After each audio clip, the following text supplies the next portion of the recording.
The Sony A7S III has been out for quite a while now, and I really wanted to make sure to spend my time with this camera before releasing a full-blown review on it. So I've spent about 6 months with the camera now, and I've been very impressed with both the photos and the videos coming out of this little black box. So we're gonna talk all about it, grab yourself a little snack, maybe even a little drink, and hang out with your boy Zach.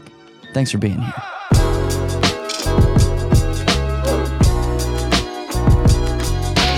I love you so much. You just stay there, okay? Give me a kiss.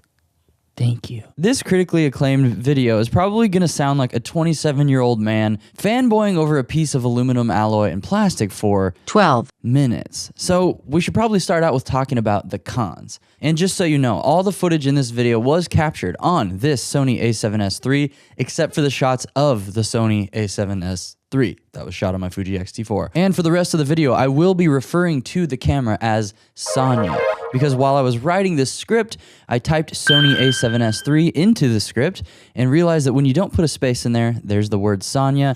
You're welcome. Here we go. Let's talk about the cons. Sonya's first con is that she doesn't shoot in true DCI 4K.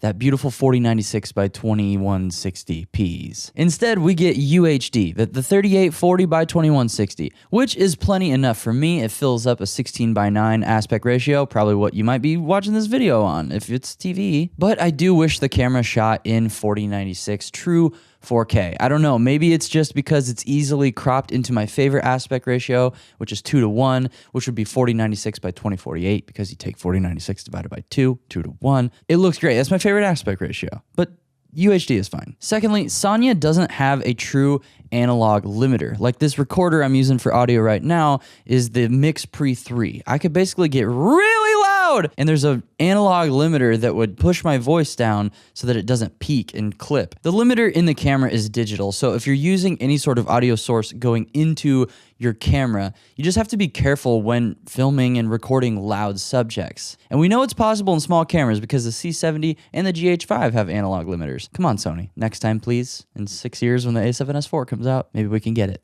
Next, Sonya does not have true animal eye tracking autofocus in video. It's got human eye, and it's got animal eye in photo mode, but not in video. I just want to be able to film my sweet daughter Ada with that cute little light bulb planted against her booty and not have to worry about her eyes being out of focus. Her eyes are beautiful. Nice shot. And it works in photo mode. Why can't we just get a firmware update, Sony? Come on. Okay, that's pretty much all I could think of for cons, so I guess it's time to worship this camera for 9 minutes.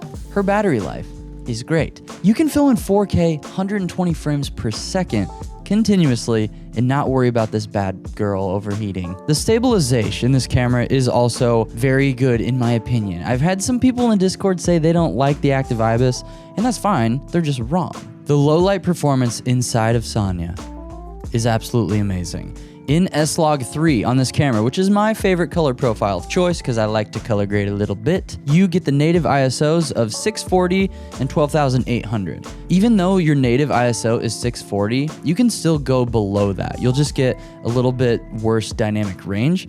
But for me, I'm not always trying to get the greatest dynamic range in the world when I'm out filming outside having fun. So sometimes I'll go below 640 and I still get S-Log 3, it still looks great, and my images are still really clean. Then if I'm filming in a nighttime situation, a lot of times I crank that sucker all the way up to 12,800, and then I'll stop down with my lens aperture a little bit, and I still get clean images. Because once you start getting above like the 2000 ISO range, it actually gets pretty gross, pretty noisy like any normal camera. But when you click over to 12,800, that's when that secondary native ISO kicks in and things get a lot cleaner. Now, it's not gonna be quite as clean as 640, but baby, it still looks really good. So you can get pretty much clean results in almost any situation with this camera. Obviously, lights are cool, they help, but if you're filming in a pinch, if you're out filming the auroras in the night sky, you can make it work. And I need to give a quick shout out to a local Nashville escape room that let me and my buddies come in with the A7S III and go through their Gold Rush experience. And we just tested the low light of this camera. We basically put this thing to its limits, had a great time. We're really gonna test the A7S III's low light capabilities. Shout out to them for letting us do that for free. Really appreciate it. And we still got decent looking results, just running and gunning, cranking that ISO, doing crazy stuff with it. It's just amazing how you can get crazy clean images or just decent images in the worst conditions possible for lighting. So good job, Sony. Sonya's menus are much better than previous Sony cameras, which were infamous for being confusing and clustered. But luckily now we have the implementation of My Menu, which is a menu that you can create yourself. You choose which settings are most important for you and you add them to that list. So you click your menu, go into your personal menu, and then everything that you need, everything you care about is right in there. And when you're finished setting up your personalized menu, you might want to take a little bit more time and set up all of the custom buttons on Sonya's beautiful body. I'm going to show you how all of my custom buttons are set up, but just keep in mind it's dependent on your workflow and what matters to you. I'm just a little YouTube boy making silly internet videos, so my custom buttons might be a little different than what you need for your custom buttons. C1 is set to white balance. C2 is focus area. I chose to only have wide focus and center fix because those are the only autofocus modes I use in video. C3 turns active IBIS on or off for those moments when I want a cinematic handheld look. I also have the scroll wheel button set to custom functions, so I'll run through those as well. Up is the display toggle, which comes standard on all Sony cams. Right swaps between human and animal eye tracking, but remember, animal only works in photo mode. Down is monitor brightness. I have a super bright setting for outdoor and a slightly bright one for indoor. And left is zebras. Okay, folks, I need you to get ready for an absolutely insane tangent within a tangent, and I need you to keep up with me. I need you to stay on track because I have no plan of slowing this train down. Okay, are you ready? Tangent in 3, 2, 1, go. Now, Zach, why on heckin' earth would you have your left button set to zebras at 55 plus or minus 1? Well, I'm glad you asked, David. I'm going to tell you all about it. According to Sony, the best way to get accurate exposure in S-Log3 is to expose for 41% middle gray. A simple way to do that would be to have a gray card next to your subject, set your zebras to 41, and then when there's zebras all over the gray card, that means you've exposed for 41% middle gray. Zach, well then why are you setting your zebras to 55 plus or minus 1 instead of 41 plus or minus 1? If you want your S-Log3 images to be just so incredibly clean,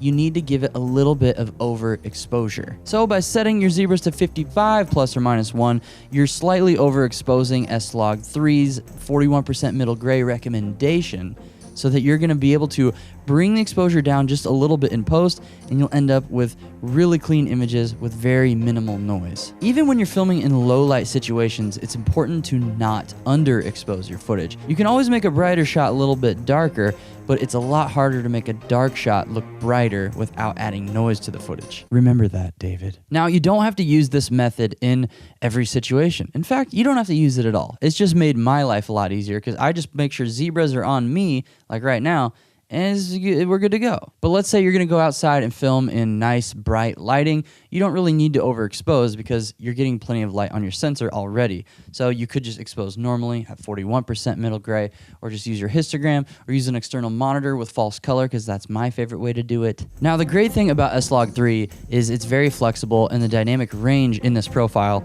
looks great. There's a lot of times where I just pull my exposure slider down in Film Convert, and then pull my highlight slider down as well, and I'm getting detail back in those highlights because S-Log3 is powerful and Film Convert Nitrate is awesome. Okay, there is my tangent within this tangent. I hope this was helpful. This is how I get clean images. Let's move on. Now, as I mentioned earlier, Sonya doesn't have animal eye tracking autofocus in video, but still, her video autofocus is amazing.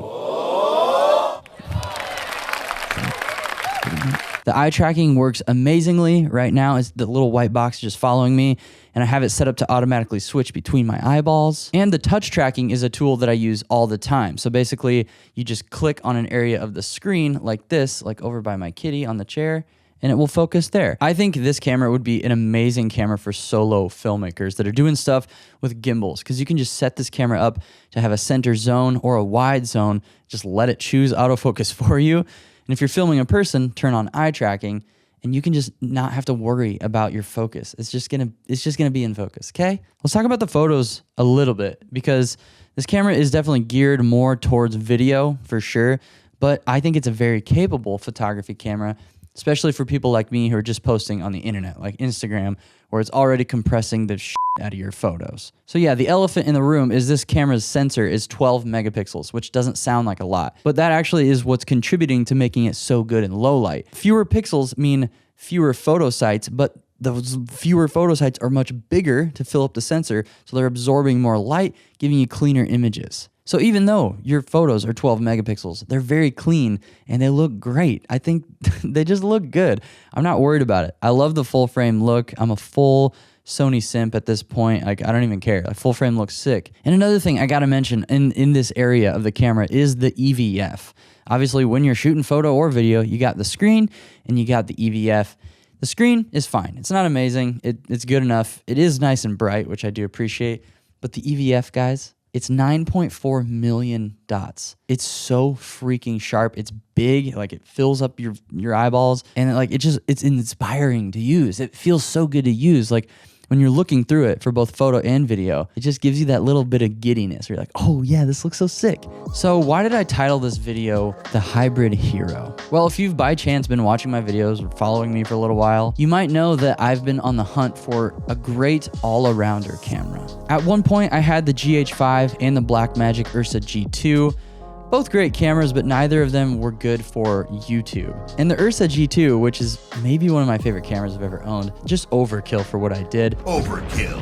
Then Sonya was announced, and it just seemed too good to be true. We had to wait until we saw the camera, but we got incredible IBIS, autofocus that rivals Canon, new color science that actually has decent looking skin tones, 4K up to 120 frames per second, 10-bit 422 internal, solid photos, and incredible low light performance. For all of those pros that easily outweigh the few cons, Sonya to me is my hybrid hero, and I see a bright future with her. If you'd like to support me and my little kitty family, feel free to subscribe.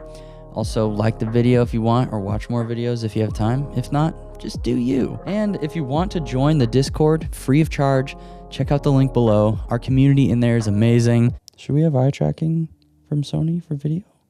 For you?